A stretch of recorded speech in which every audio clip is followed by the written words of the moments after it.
ദൈവ തിരുനാമത്തിന് മഹത്വം ഉണ്ടാകട്ടെ. GF good news day Christian ചാനലിലേക്ക് എല്ലാവർക്കും യേശുക്രിസ്തുവിന്റെ നാമത്തിലുള്ള സ്നേഹവന്ദനത്തെ അറിയിക്കട്ടെ. നിങ്ങൾ ഈ വീഡിയോ ആദ്യമായിട്ടാണ് കാണുന്നതെങ്കിൽ ചാനൽ സബ്സ്ക്രൈബ് ചെയ്യുക, വീഡിയോ മറ്റുള്ളവരിലേക്ക് ഷെയർ ചെയ്യുക. ഇന്നലെ ഞാനൊരു ചെറിയ വീഡിയോ ചെയ്തിരുന്നു. എന്നാൽ ആ വീഡിയോയിൽ ഉണ്ടായിരുന്ന ഒരു പരാമർശം ഒരു സഹോദരൻ എന്നെ വിളിച്ച് ചൂണ്ടിക്കാണിക്കുകയും അത് അങ്ങനെ ചെയ്യണ്ട എന്ന് അദ്ദേഹം വളരെ സ്നേഹത്തോടു കൂടി എന്നോട് ആവശ്യപ്പെടുകയും ചെയ്തുകൊണ്ട് ഞാൻ ആ വീഡിയോ ഡിലീറ്റ് ചെയ്യാനൊന്നും അദ്ദേഹം പറഞ്ഞില്ല. ഒരു ചെറിയ തെറ്റ് അതിനകത്ത് ചൂണ്ടിക്കാണിച്ച് ഞാൻ ആ വീഡിയോ ഡിലീറ്റ് ചെയ്യുകയുണ്ടായി. എന്നാൽ അതിനുശേഷം ഞാൻ പ്രാർത്ഥിച്ചുകൊണ്ടിരുന്നു, കർത്താവെ എന്താണ് ഒരു വചനം എനിക്ക് തരിക, ഞാൻ എന്താണ് സംസാരിക്കേണ്ടതെന്ന് പ്രാർത്ഥിച്ചുകൊണ്ടിരുന്നപ്പോൾ ദൈവം തന്ന ഒരു വചനം എന്ന് വായിക്കാൻ നോക്കാൻ ആഗ്രഹിക്കുന്നു. യെശയ്യാപ്രവചനം 49-ാം അധ്യായത്തിൻ്റെ 14-15 വാക്യങ്ങൾ. യഹോവ എന്നെ ഉപേക്ഷിച്ചു, കർത്താവ് എന്നെ മറന്നു കളഞ്ഞു എന്ന് പറയുന്നു. ഒരു സ്ത്രീ തൻ്റെ കുഞ്ഞിനെ മറക്കുമോ? താൻ പ്രസവിച്ച മകനോട് കരുണ തോന്നാതിരിക്കുമോ? അവർ മറന്നു കളഞ്ഞാലും ഞാൻ നിന്നെ മറക്കുകയില്ല. ഇതാ ഞാൻ നിന്നെ എൻ്റെ ഉള്ളം കയ്യിൽ വരച്ചിരിക്കുന്നു. അനേക ആളുകളും വിചാരിക്കുന്ന ദൈവം മറന്നു കളഞ്ഞു, കർത്താവ് മറന്നു കളഞ്ഞു എന്നെല്ലാം ചിന്തിക്കുന്ന ധാരാളം ആളുകളുണ്ട്. ചില കഷ്ടതകൾ, ചില ഞെരുക്കങ്ങൾ, ചില ഉപദ്രവങ്ങളൊക്കെ വരുമ്പോൾ അവർ വിചാരിക്കുന്ന ദൈവം എന്നെ മറന്നു കളഞ്ഞു എന്നാണ്. എന്നാൽ കർത്താവ് പറയുകയാണ്, ഒരു സ്ത്രീ തൻ്റെ കുഞ്ഞിനെ മറക്കുമോ? എന്നിട്ടൊരു ക്വസ്റ്റ്യൻ മാർക്കാണ്. ചിലപ്പോൾ മറന്നു കളഞ്ഞേക്കാം. ഒരു സ്ത്രീ തൻ്റെ കുഞ്ഞിനോട് കരുണ കാണിക്കാതിരിക്കുമോ? ചിലപ്പോൾ കരുണ കാണിക്കാതിരുന്നേക്കാം. നമ്മൾ അനേക അനുഭവങ്ങളൊക്കെ സോഷ്യൽ മീഡിയ വഴി നമ്മൾ കാണുകയും കേൾക്കുകയും ചെയ്തുകൊണ്ടിരിക്കുന്നവരാണ്. സ്ത്രീകൾ കുഞ്ഞുങ്ങളോട് കാണിക്കുന്ന ക്രൂരതകളൊക്കെ നമ്മൾ കാണുന്നതാണ്.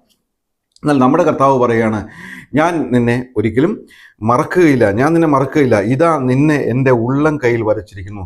നിന്റെ മതിലുകൾ എല്ലായ്പ്പോഴും എൻ്റെ മുമ്പിലിരിക്കുന്നു. ദൈവം നമുക്ക് അതിരുകളും മതിലുകളും എല്ലാം വെച്ചിട്ടുണ്ട്. അതിൽ നാം സുരക്ഷിതരാണ്.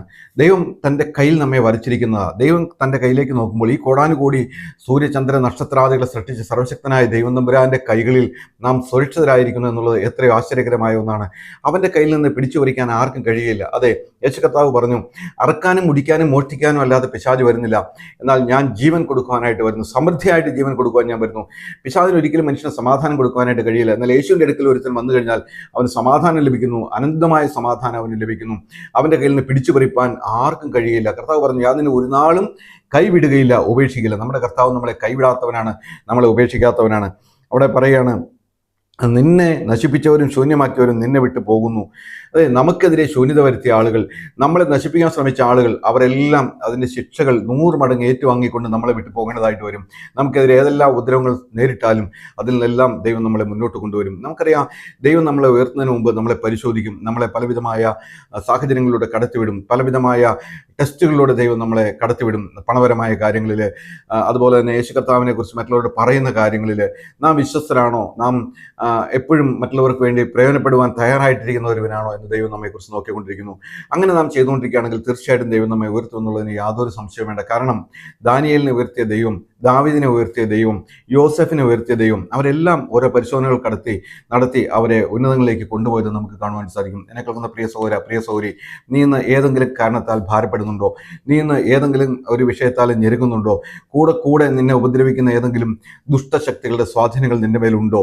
എന്തുകൊണ്ട് എന്ന് നീ ചോദിക്കുന്നുണ്ടോ? നീ അങ്ങനെ ചോദിക്കേണ്ട. കാരണം നിന്റെ കർത്താവ് നിന്നെ മറന്നു കളഞ്ഞിട്ടില്ല. നിനക്ക് തിരുവെഴുത്തിൽ ധാരാളം ഉത്തരങ്ങളുണ്ട്. തിരുവെഴുത്തുകളിൽ നിന്ന് അതിന് മറുപടികൾ നിനക്ക് ലഭിക്കും. കർത്താവ് പറയുകയാണ്, ഞാൻ നിന്നെ ഒരു നാളും മറക്കുകയില്ല. കർത്താവ് യേശുക്രിസ്തു പറഞ്ഞു, എൻ്റെ കയ്യിൽ നിന്ന് പിടിച്ചു പറിക്കാനായിട്ട് ഒരിക്കലും കഴിയുകയില്ല. പിശാച് അറക്കാനും മുടിക്കാനും മോഷ്ടിക്കാനും വരുന്നു, എന്നാൽ നമുക്ക് ജീവൻ നൽകുവാൻ, സമൃദ്ധിയായിട്ട് ജീവൻ നൽകുവാൻ കർത്താവ് വരുന്നു. അതുകൊണ്ട് കർത്താവ് നമ്മളെ ആരുടെ കയ്യിലും വിട്ടുകൊടുക്കുകയില്ല. നമ്മളെ ഉപദ്രവിക്കാൻ വരുന്നവരെ അവർ കുഴിച്ച കുഴിയിൽ അവർ തന്നെ വീഴും. അവർ വിരിച്ച വലയിൽ അവരുടെ കാലിൽ തന്നെ അകപ്പെടും. നമ്മുടെ കർത്താവ് നമ്മളെ അതിൽ നിന്നെല്ലാം വിടുവിച്ച് ജയാളികളായിട്ട് മുന്നോട്ട് കൊണ്ടുപോകുന്നവരാണ്. അതുകൊണ്ട് നമ്മുടെ ഈ ഒരു അവസ്ഥ, സാഹചര്യങ്ങൾ അത് കണ്ടിട്ട് നാം ഭാരപ്പെടേണ്ട, കലങ്ങേണ്ട. കർത്താവ് പറയുകയാണ്, ഒരു സ്ത്രീ തൻ്റെ കുഞ്ഞിനെ മറക്കുമോ? താൻ പ്രസവിച്ച മകനോട് കരുണ തോന്നാതിരിക്കുമോ? അവർ മറന്നു കളഞ്ഞാലും ഞാൻ നിന്നെ മറന്നു കളയില്ല. അതെ, നമ്മെ മറന്നു കളയാത്ത, നമ്മെ സ്നേഹിക്കുന്ന, നമ്മളെ കരുതുന്ന, നമ്മളെ വലങ്കരം പിടിച്ച് അവൻ്റെ ചിറകിൻ്റെ കീഴിൽ മറച്ച് നമ്മളെ നടത്തുന്ന ഒരു യേശു കർത്താവ് നമുക്കുണ്ട്. അവൻ്റെ രക്തം കൊടുത്ത് നമ്മെ വിലയ്ക്ക് വാങ്ങിയതാണ്. നാം വീണ്ടെടുക്കപ്പെട്ടവരാണ്, നാം തിരഞ്ഞെടുക്കപ്പെട്ടവരാണ്. നാം വിശ്വസ്തരായിട്ട് ജീവിക്കണമെന്ന് കർത്താവ് നമ്മെക്കുറിച്ച് ആഗ്രഹിക്കുന്നു. ഇന്ന് ഈ വചനം കേൾക്കുമ്പോൾ ദൈവത്തിൻ്റെ പരിശുദ്ധാത്മാവ് നിങ്ങളുടെ ഹൃദയത്തിൽ വലിയ ധൈര്യ ഉറപ്പ് നൽകട്ടെ. കർത്താവിൻ്റെ നാമം ഇന്നുമേക്കും മഹത്വപ്പെടുമാറായിട്ട് നമുക്ക് പ്രാർത്ഥിക്കും. ഞങ്ങൾ സ്വർഗീയ നല്ല പിതാവായ ദൈവമേ, എന്ന് വചനം കേട്ട മക്കളൊക്കെ അനുഗ്രഹിക്കണമേ. വിശിഷ്ട ഈ ചാനൽ സബ്സ്ക്രൈബ് ചെയ്തിരിക്കുന്ന ഓരോരുത്തർക്കായിട്ടും പ്രാർത്ഥിക്കുന്നവരെ കർത്താവ് അനുഗ്രഹിച്ച് സഹായിക്കണമെന്ന് പ്രാർത്ഥിക്കുന്നു. മുഖത്ത് അങ്ങേക്ക് തരുന്നു. അല്ല, ഞങ്ങൾക്ക് വേണ്ടി ജീവൻ വെച്ച രക്ഷിതാവും കർത്താവായ യേശു ക്രിസ്തുവിന്റെ പരിശുദ്ധമായ നാമത്തിൽ തന്നെ ആമേൻ.